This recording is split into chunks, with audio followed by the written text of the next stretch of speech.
दोस्तों नमस्कार। दुनिया इस तेजी से बदलेगी इसकी कल्पना तो कभी भी अमेरिका ने की नहीं होगी। अमेरिका के हाथ में उस ताले की कुंजी हमेशा से रही जिसके आश्रय दुनिया की इकोनॉमी चलती है। और युद्ध में कूदने से ठीक पहले अमेरिका के पास यह मुद्दा था ही नहीं, दुनिया के सामने यह मुद्दा था ही नहीं, या कहें ईरान के पास भी ऐसा कोई ताला था ही नहीं जिसकी कुंजी अमेरिका के पास नहीं हो।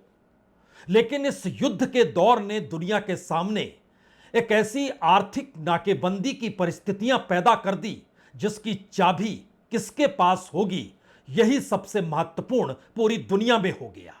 और एक झटके में बीते 50 दिनों के पन्ने अगर आप पलटना शुरू कीजिएगा तो हो सकता है आप ये कहने के लिए बेचैन हो जाएं, वाकई 50 दिनों में दुनिया बदल गई। क्योंकि ठीक 50 दिन पहले ईरान के सामने इजराइल और अमेरिका की बातचीत चल रही थी। 20 तारीख फरवरी का महीना था। उस बातचीत में लग रहा था कोई रास्ता निकलेगा, युद्ध की आशंका कहीं नहीं थी। लेकिन उसके तुरंत बाद जो सपने इजराइल के प्रधानमंत्री बेंजामिन नेतान्याहू ने अमेरिका के राष्ट्रपति को दिखाए तो उन सपनों के आश्रय अमेरिकी राष्ट्रपति ने उड़ान भर दी। और एक ऐसी उड़ान भरी जिसने 40 दिनों के युद्ध के दौर में अमेरिका को उस जगह पर लाकर खड़ा कर दिया जहां उसकी मजबूरी हो गई वो युद्ध जीतने का ऐलान भी करे और आगे युद्ध ना हो इसकी गुहार भी करे। और पूरी दुनिया के सामने इन्हीं 40 दिनों में एक बात बहुत साफ हो गई, अमेरिका के हाथ से हर वो चाबी निकलती चली गई जिसके आश्रय वो दुनिया की अगुवाई कर रहा था, या दुनिया के सामने ये मैसेज था कि अमेरिका अगुवाई करता है। ये झटका कोई सामान्य नहीं है, ये परिस्थिति कोई सामान्य नहीं है। क्योंकि इन सब के बीच अगर आप ध्यान दीजिए तो 28 फरवरी को जब हमला अमेरिका और इजराइल का ईरान पर हुआ था, उस वक्त ईरान ने भी नहीं सोचा होगा कि आने वाले वक्त में उसके हाथ में एक ऐसी चाबी होगी जिस चाबी के लिए ही लड़ाई पूरी दुनिया में होगी। और पूरी दुनिया हर उस देश के आश्रय उसके साथ जुटेगी ही जिसके पास यह चाबी होगी। और शायद इसीलिए 20 फरवरी को बातचीत में होर्मुज़ रूट पर कोई बात नहीं थी, एनर्जी क्राइसिस को लेकर कोई बातचीत नहीं थी, ग्लोबल इकोनॉमी को लेकर कोई बातचीत नहीं थी, नाटो के भीतर भी उतना असंतोष नहीं था, यूरोपियन कंट्रीज भी व्यापार के रास्ते तलाश रही थी, भारत के साथ भी आर्थिक संबंध अमेरिका के धीरे धीरे पटरी पर जा रहे थे। और मिडिल ईस्ट के भीतर ऐसा कोई सवाल नहीं था जिसको लेकर वो कहता कि अमेरिका के साथ दोस्ती क्यों नहीं, या फिर अमेरिकी मिलिट्री बेस उसके यहां क्यों नहीं। लेकिन एक झटके में सारे मुद्दे पिछड़ते चले गए और सामने आकर खड़ा हो गया होर्मुज़ रूट। एक ऐसा रूट जिस पर तेल की आवाजाही 20 से 25% है, लेकिन दुनिया की इकोनॉमी को वह तकरीबन 48 से 60% तक प्रभावित करता है। एक झटके में दुनिया की अर्थव्यवस्था 30% सिकुड़ती हुई नजर आने लगी। और इसीलिए कल रात भर जो बातचीत होती रही इस्लामाबाद में, उसके मुख्य तौर पे मसला यही था, होर्मुज़ रूट, उसकी चाबी किसके पास रहेगी। लेकिन बात यहां नहीं रुकती है, क्योंकि अब सवाल उस ईरान का है जो अभी तक आयतुल्ला अली खामनई को लेकर लड़ रहा था, उनकी जान चली गई। उसके बाद अपने रिजिम को लेकर लड़ रहा था, उसमें कोई बदलाव नहीं आया। उसके बाद कमांडरों को लेकर सवाल थे, लेकिन एक झटके में सेकंड लाइन ने तुरंत चीजों को संभाल लिया। उसके बाद सवाल पॉलिटिकल और रेवोल्यूशनरी गार्ड के बीच कोई एक मोटी लकीर खींची जा सकती है, इसको लेकर था, वह भी बात हाथ से निकल गई। बात होते होते हिजबुल्ला, हमास और हुती लड़ाकों तक चली गई, लेकिन स्थितियां अनुकूल हुई नहीं इजराइल के और अमेरिका के। और इसी से जन्म लिया होर्मुज़ रूट का वो हिस्सा जिसने एक झटके में खाड़ी देशों पर ताला लगा दिया। वो खाड़ी देश जिनकी जमीन पर अमेरिका की मौजूदगी है, वो खाड़ी देश जिनकी इकोनॉमी ट्रिलियन के दायरे में निवेश करती है अमेरिका के भीतर, दुनिया से हथियार खरीदती है और उसमें टॉप पर अमेरिका है। तो वो इकोनॉमी जिसको अभी तक अमेरिका साध रहा था, उसकी चाबी एक झटके में ईरान के हाथ में चली गई, जो बर्दाश्त करने की स्थिति में अमेरिका नहीं था। इसीलिए युद्ध से निकलकर उसने रास्ता जब बनाना शुरू किया तो सिर्फ और सिर्फ होर्मुज़ रूट को यह रास्ता कल रात गरम तेवर थे, नरम नहीं थे, गुस्सा भी था, क्रोश भी था। इस बात का भी जिक्र था, दोनों तरफ से था, कि होर्मुज़ रूट को लेकर तो कभी बातचीत इससे पहले हुई नहीं, पहली बार क्यों? पुरानी परिस्थितियों को देखें, समझे, परखें। यह तो हमारी संप्रभुता और स्वतंत्रता से जुड़ी हुई परिस्थिति है। कमोवेश यही स्थिति रही और शायद इसीलिए आज इस्लामाबाद से लौटने के बाद तेहरान का प्लान बी शुरू हो गया। यह प्लान बी है क्या? यह प्लान बी पूरे ईरान को नहीं घेरता है। यह प्लान बी पूरे तरीके से अब न्यूक्लियर वारहेड्स जहां पर हैं, या न्यूक्लियर संयंत्र जहां पर हैं, या फिर इस्फान सरीखे शहर में भी अब उससे हटकर, उससे कहीं ज्यादा महत्वपूर्ण होर्मुज़ रूट की वो घेराबंदी है। खार्ग आइलैंड पर वो घेराबंदी है। समुद्र के भीतर माइंस को बिछाते हुए और अपने सुरक्षा दायरे में हर किसी को लाने की सोच है। और अमेरिकी जंगी जहाजों को चेतावनी है, खबरदार, एक लकीर के बाद आप आगे बढ़े तो फिर निशाने पर आप ही होंगे। तो क्या बातचीत खत्म, युद्ध की शुरुआत हो गई? शायद नहीं, पूरे तरीके से नहीं, क्योंकि अब डिप्लोमेसी के तौर तरीके बदल गए। कल तक डिप्लोमेसी युद्ध को लेकर थी, अब डिप्लोमेसी इकोनॉमी को लेकर है। उस इकोनॉमी के दायरे में जिसमें पहली बार यह भी नजर आने लगा कि यूरोपियन कंट्रीज हो या फिर नाटो कंट्रीज हो या फिर ब्रिटेन ही क्यों ना हो, स्टारमर लगातार कह रहे थे उनकी ट्रंप से बातचीत हुई, और अगर बातचीत फेल हो जाती है तो वो अल्टरनेटिव रास्ता निकालने की दिशा में जो 30-40 देश है सब एकजुट होंगे और बड़ी तादाद में होर्मुज़ रूट को कहीं ना कहीं क्लियर किया जाएगा। लेकिन इन सब के बीच थोड़ी देर पहले जब वह ओमान से बातचीत कर रहे थे स्टैमर, तो उसके बाद उन्होंने जिन बात का जिक्र किया वो मैसेज बहुत साफ है। मुश्किल हालात पूरी दुनिया के सामने हैं और दबाव बनाने के लिए कि किसी भी हालत में यह चाबी अमेरिका के हाथ में आ जाए, इसीलिए यह पूरी की पूरी बातचीत हो रही थी। ट्रंप बयान दे रहे थे अपने तौर पर। यूरोपीय कंट्रीज और दुनिया भर के भीतर यह मसला उछलते जा रहा था कि किस तरीके से इस रूट को क्लियर कराया जाए, क्योंकि हर ने निराशा जता दी और खुले तौर पर इसको कहने में कोई हिचका नहीं। वाकई बातचीत का समाधान नहीं निकला, ये अच्छे हालात है नहीं। स्टामर ने कहा कोई ना कोई रास्ता अमेरिका और ईरान को निकालना पड़ेगा। जी, अमेरिका और ईरान को निकालना पड़ेगा कोई ना कोई रास्ता। कल तक जिक्र हो रहा था हर हाल में हम खाली करा लेंगे, वैकल्पिक रास्तों को बनाने की दिशा में बात आगे बढ़ रही है। इन तमाम परिस्थितियों में जो प्लान बी है, अब उसमें पूरा देश एकजुट क्यों है? बातचीत के तुरंत बाद संसद के अध्यक्ष और विदेश मंत्री दोनों ने जो अलग अलग तरीके से अपनी बातों को कहा, जो इंटरव्यू दिए, उसका मैसेज एक ही है। बातचीत की मेज पर अमेरिका इसलिए आया क्योंकि अमेरिका युद्ध जीत नहीं पाया, तो उसने सोचा कि बातचीत की मेज पर वो युद्ध जीत लेगा। और युद्ध जीतने का मतलब, अगर ईरान की इकोनॉमी, ईरान के होर्मुज़ रूट, आने वाले वक्त में उसके भविष्य, सब कुछ खरीद फरोख्त की परिस्थिति में एक ऐसी चाबी को वो अपने कब्जे में लेना चाहता है, तो ईरान देने को तैयार नहीं, क्योंकि पूरा ईरान एक ही है।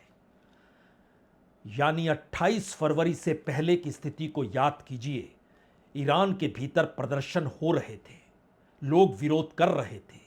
अमेरिकी राष्ट्रपति यहां तक कह गए थे आप विरोध करते रहिए, अमेरिका आ रहा है, सेना आ रही है, मदद मिल जाएगी, सत्ता परिवर्तन के लिए तैयार रहिए। और इसी तर्ज पर ईरान के लोगों के नाम संदेश कोई दूसरा शख्स नहीं, इजराइल के प्रधानमंत्री बेंजामिन नेतान्याहू दे रहे थे। एक झटके में धीरे धीरे परिस्थिति इस्लामाबाद के बातचीत की मेज पर आकर बदल गई। और अब सवाल मिसाइल और ड्रोन का नहीं है, अब सवाल उस डिप्लोमेसी का है जिस डिप्लोमेसी के आश्रय अमेरिका को अपनी पुरानी ताकत, अपनी पुरानी साख, अपने पुराने दायरे को दोबारा से पाना है। जो कहा गया ईरान के जरिए, हमें लगता है उसमें पहले इस बात को समझ लेना चाहिए कि विदेश मंत्री ने खुले तौर पर यह कहा कि हम अमेरिका के रवैये से निराश हैं। सत्र के दौरान वेंस से नेतान्याहू के संपर्क ने अमेरिका और ईरान वार्ता से ध्यान हटाकर इजराइल के हितों पर केंद्रित कर दिया। अमेरिका ने बातचीत की मेज के माध्यम से वो हासिल करने की कोशिश की जो वह युद्ध के माध्यम से प्राप्त नहीं कर सका। हम सद्भावना से यहां आए थे। पाकिस्तान से रवाना होने से पहले जेडी वेंस की प्रेस कॉन्फ्रेंस अनावश्यक थी। हम अपने हितों और राष्ट्रीय संप्रभुता की रक्षा के लिए प्रतिबद्ध और तैयार हैं। और उसके बाद एक इंटरव्यू में उन्होंने बहुत साफ तौर पर कहा, यह ईरान के सर्वाइवल की लड़ाई है, उसके No, it's not a war of survival. We are stable and strong enough. We are only defending our people from this act of aggression, and दरअसल ये अच्छा ही हुआ कि युद्ध के बाद सीजफायर और बातचीत की मेज पर अमेरिका और ईरान आमने सामने आकर खड़े हो गए। और पहली बार अमेरिका जो कह रहा है और उसके जो दिल में है, दोनों दो धाराओं में इसलिए नजर आए क्योंकि ईरान पर अमेरिका कब्जा कर भी लेगा तो क्या होगा। अमेरिका को ईरान पे कब्जा नहीं बल्कि अमेरिका के अनुकूल सत्ता चाहिए, जिससे वह ईरान के भीतर के तेल से लेकर यूरेनियम एनरिचमेंट जो वहां पर मौजूद है, उससे लेकर होर्मुज़ रूट की चाबी अपने हाथ में वो चाहता है।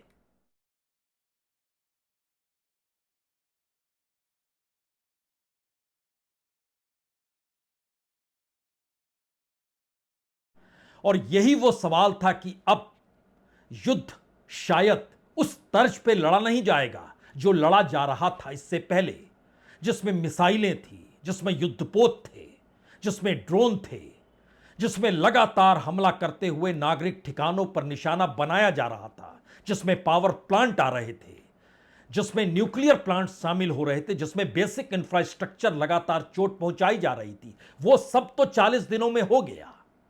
अब नया सवाल पूरी दुनिया के सामने इसलिए है क्योंकि दुनिया की अर्थव्यवस्था की चाबी अमेरिका की इस बातचीत की मेज पर हुई हार के बाद और युद्ध में ना जीतने की परिस्थितियों के बाद ईरान के हाथ में है।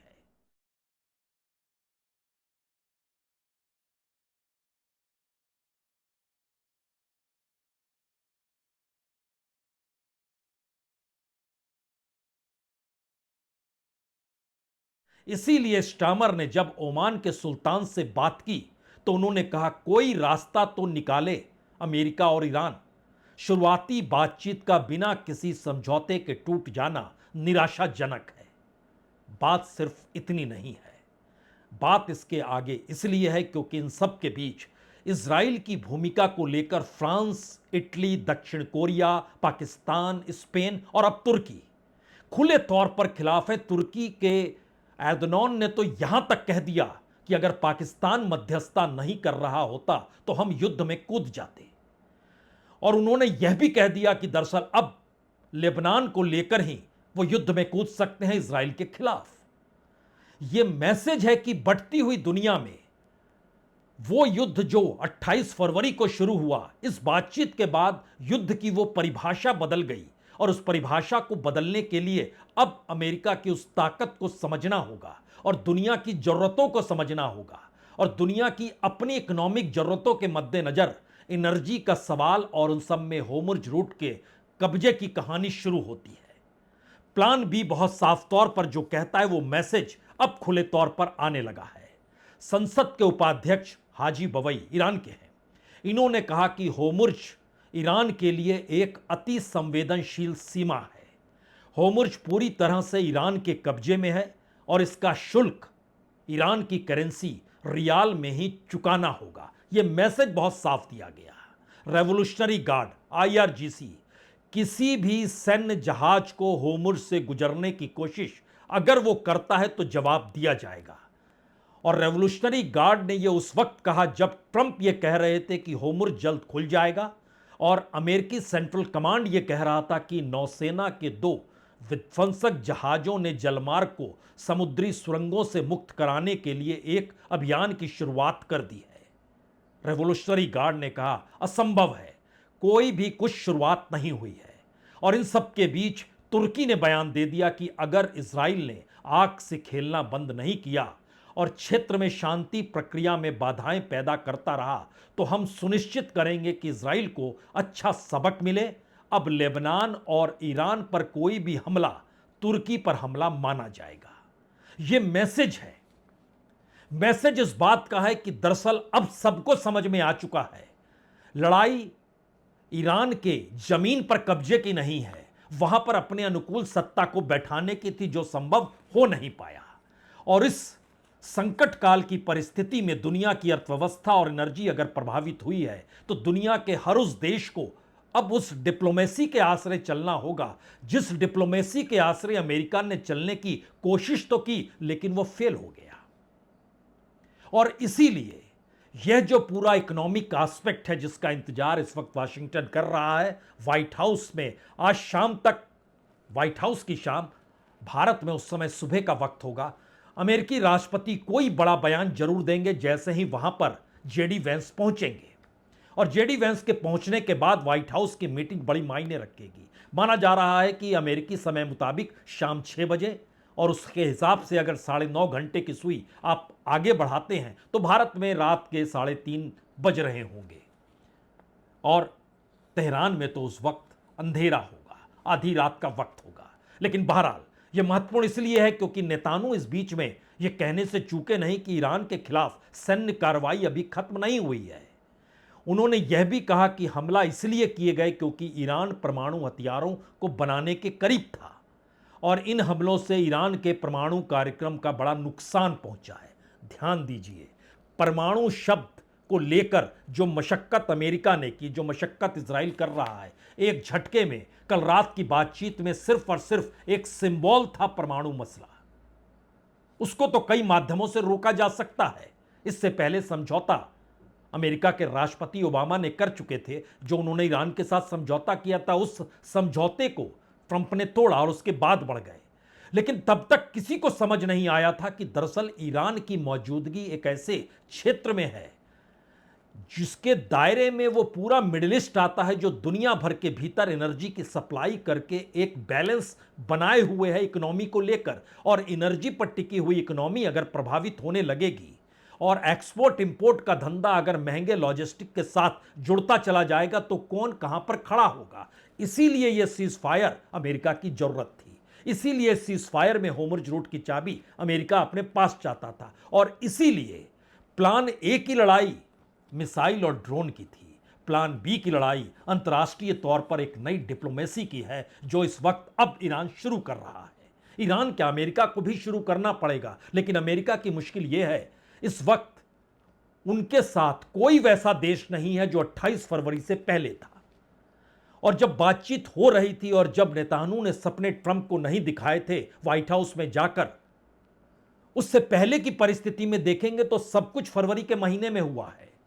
यानी इन वाकई 50 दिनों में दुनिया किस तर्ज पर बदल गई और एक झटके में अमेरिका कहां से कहां आकर खड़ा हो गया। यह सवाल इसलिए बड़ा महत्वपूर्ण है क्योंकि अब सबको समझ में आने लगा कि अब उसकी अपनी इकोनॉमी, अपनी सामरिक नीति, अपने अलाइनमेंट्स क्या होंगे। पाकिस्तान ने भी डिप्लॉयमेंट कर दिया, सऊदी अरब में 13,000 ट्रूप्स को भेज दिया, फाइटर जेट भी भेज दिए। लेकिन सवाल है कि फाइटर जेट को भेजा गया तो हमले ईरान कर रहा है तो अमेरिकी अड्डों पर कर रहा है। हालांकि इन सब के बीच यह भी जानकारी आई कि अमेरिका बेचने को तैयार है, सऊदी अरब खरीदने को तैयार है F-35 स्टिल्थ फाइटर जेट। और इसके साथ साथ जो हथियारों की पूरी फेरिस्त वो बेचना चाहता है उन्हीं देशों को जो कि इस युद्ध में नहीं थे लेकिन अमेरिका की वजह से वो लगातार घायल होते चले गए। उनके सामने नई मुसीबत है, वो किस दिशा में अब ले जाए। तो क्या डिप्लोमेटिक एस्पेक्ट में जो बायलिटरल रिलेशन का जिक्र अब ईरान कह रहा है कि हर देश के साथ एक द्विपक्षीय समझौता होगा, वो तय करें कि वो अमेरिकी सैनिक अड्डों को अपने यहां रहने देंगे या नहीं देंगे, लेकिन एक समझौता तो होगा। अब सवाल है कि इसके बाद जो अगुवाई कर रहे थे ईरान की गलीफाफ, जो संसद के अध्यक्ष हैं, उन्होंने बकायदा सोशल मीडिया पर लिख दिया। उन्होंने कहा कि दरअसल बातचीत से पहले मैंने इस बात पर जोर दिया था कि हमारे पास जरूर अच्छी नीयत और इच्छा शक्ति है, लेकिन पिछले 2 युद्धों के अनुभव की वजह से हमें दूसरी तरफ यानी अमेरिका की तरफ से कोई भरोसा नहीं था। वो भरोसा जीतने में नाकाम रहे और ईरानी डेलीगेशन में जो मेरे साथी थे वो मिनाब 168 से आगे सोच वाली के साथ पहल कर रहे थे। मिनाब 168 का मतलब है जो 168 बच्चियां मारी गई, जिस पे मिसाइल गिरा जिस स्कूल पर, उससे भावनात्मक तौर से आगे निकलकर चीजों को आगे बढ़ाना चाह रहे थे, लेकिन परिस्थिति नहीं बन पाई। उसके बाद उन्होंने लिखा कि अमेरिका हमारे लॉजिक और प्रिंसिपल को अब समझ चुका है, तो हो सकता है अब वो आगे का रास्ता उसी लिहाज से तय करना शुरू कर दे और हम अपने तौर पर ईरानी राष्ट्र के अधिकारों को बनाए रखने के लिए वो एक तरफ मिलिट्री लड़ाई है और साथ साथ में जो अथॉरिटी डिप्लोमेसी होती है, हम दोनों को एक साथ लेकर इसलिए चल रहे हैं क्योंकि 90 मिलियन आत्माओं वाला यह देश एक शरीर है। यानी नेशनलिज्म की इस पराकाष्ठा को खुले तौर पर यह कहने से गलीबाब चूके नहीं कि दरअसल अमेरिका जिस लिहाज से समझौते के लिए बढ़ा था उसका कोई मतलब इसलिए नहीं था क्योंकि उसको वो चाबी चाहिए थी जिससे दुनिया को वह घुमा सके, और हम 9 करोड़ लोगों के साथ जुड़कर एक शरीर के तौर पर बातचीत कर रहे थे। यानी हमारी डिप्लोमेसी में कोई लाग लपेट नहीं था, जानते थे कि पूरे अस्तित्व की लड़ाई है ये, और इस अस्तित्व की लड़ाई में ना तो डिप्लोमेसी चुकेगी, ना मिलिट्री चुकेगी, ना रेवोल्यूशनरी गार्ड्स चुकेंगे, और ना ही अब होर्मुज़ रूट या खार्ग आइलैंड पर किसी भी तरीके से किसी की पहल भी शुरू करने दी जाएगी। ये सारे मैसेजेस धीरे धीरे उस दिशा में चलते चले गए जहां पर नया सवाल सिर्फ इतना है, अब ईरान प्लान बी के साथ खड़ा है और उस प्लान बी में दुनिया के वो तमाम देश हैं जो ईरान से संपर्क कर रहे हैं, और अमेरिका के पास अब प्लान बी उस इकोनॉमी का कैसे बनेगा जो बार बार जिक्र अभी भी वाशिंगटन से निकल कर आता है कि हम समुद्र में आर्थिक नाकेबंदी कर देंगे। यानी दुनिया को ठहराने का प्रयास अमेरिका अपनी ताकत के साथ करना तो चाहता है, लेकिन युद्ध में सफल ना होना, बातचीत की मेज पर कुछ भी ना मिलना, और इसके बाद की परिस्थिति में ईरान उस ताकत के साथ अपने मैसेज को दुनिया के सामने अगर कन्वे ये कहकर कर रहा है कि हमारे अस्तित्व से अब होर्मुज़ रूट जुड़ चुका है, तो आखिरी सवाल यही है, इस होर्मुज़ रूट का मतलब दुनिया की इकोनॉमी की चाबी ईरान के पास है। खाड़ी देशों के पूरे बिजनेस कैसे किस रूप में होगा इसकी चाबी ईरान के पास है।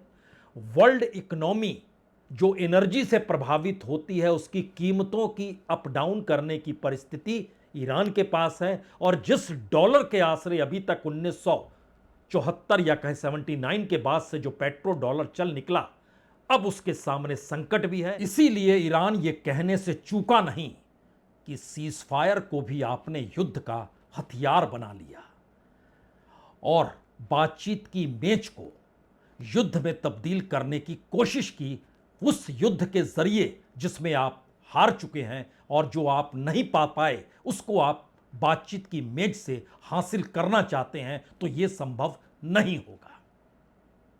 बहुत बहुत शुक्रिया, बहुत बहुत शुक्रिया।